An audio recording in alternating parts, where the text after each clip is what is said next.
સ્વાધ્યાય 9.1 નો પ્રશ્ન 4 ટાવરના પાયાથી 30 મીટર દૂર રહેલા જમીન પરના એક બિંદુથી ટાવરની ટોચના ઉચ્છેદ કોણનું માપ 30 અંશ છે। જો કયો ખૂણો આપેલો છે અહીંયા? ઉચ્છેદ કોણ। બોલો ઉચ્છેદ કોણ એટલે ઉપરની તરફનો કે નીચેની તરફ? ઉપરની તરફનો। ઉપરની તરફના ખૂણાને શું કહેવાય? ઉચ્છેદ કોણ। નીચેની તરફના ખૂણાને શું કહેવાય? અવછેદ કોણ। ઉચ્છેદ કોણનું માપ 30 અંશ છે તો ટાવરની ઊંચાઈ શોધો। ભાઈ ટાવર છે, ટાવર હું દોરી દઉં એટલે તમને ખ્યાલ આવે। હું એક દોરી દઉં છું ટાવર। આ શું છે? ટાવર। ટાવરના પાયેથી 30 મીટર દૂર રહેલા, આનાથી 30 મીટર એક દૂર છે। સમજાય છે? હા કે ના? આ 30 મીટર દૂર રહેલા જમીન પરના એક બિંદુએથી, આ જમીન પરનું એક બિંદુ છે, ત્યાંથી આ ટાવરની ટોચના ઉચ્છેદ કોણ, આ ટાવરની ટોચ છે તેનું ઉચ્છેદ કોણનું માપ, એટલે કે આ ખૂણો, આ ખૂણો કેટલા અંશનો છે? 30 અંશ। તો શું શોધવાની છે? ટાવરની ઊંચાઈ। આ શું છે? ટાવર છે। ટાવર નામ આપી દઉં AB। આ ટાવરથી એક બિંદુ દૂર છે એ નામ આપી દઉં C બિંદુ। અને આ અંતર કેટલું છે? અહીંયા લખેલું છે પાયાથી કેટલા મીટર દૂર? 30 મીટર દૂર। સમજાય છે? તો શું લખીશ સૌથી પહેલા બોલો? આકૃતિમાં દર્શાવ્યા મુજબ, આકૃતિમાં દર્શાવ્યા મુજબ। ચાલો AB શું છે? AB બરાબર ટાવર અથવા ટાવરની ઊંચાઈ પણ કહેવાય। AB બરાબર ટાવરની ઊંચાઈ। BC બરાબર કેટલા મીટર આપેલું છે? 30 મીટર। ખૂણો C બરાબર 30 અંશ।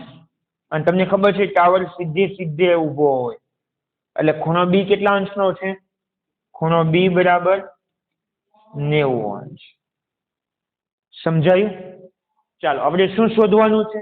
ટાવરની ઊંચાઈ, એટલે આ શોધવાનું છે। આપેલું શું છે? આ શોધવાનું છે। આ બોલો આ ખૂણાની આ કઈ બાજુ કહેવાય? આ કઈ કહેવાય? સામેની અને પાછળની વાળું ત્રિકોણમિતિનું સૂત્ર કયું? સાબાના છેદમાં પાબા, એટલે કયું? tan theta. તો લખીશ, શું લખીશ? tan થીટા બરાબર, tan થીટાનું સૂત્ર શું છે? સાબાના છેદમાં પાબા।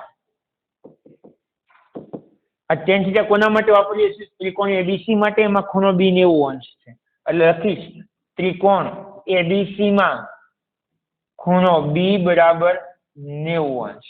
સમજાયું? ચાલો થીટા એટલે કેટલા અંશ છે? 30 અંશ છે ને?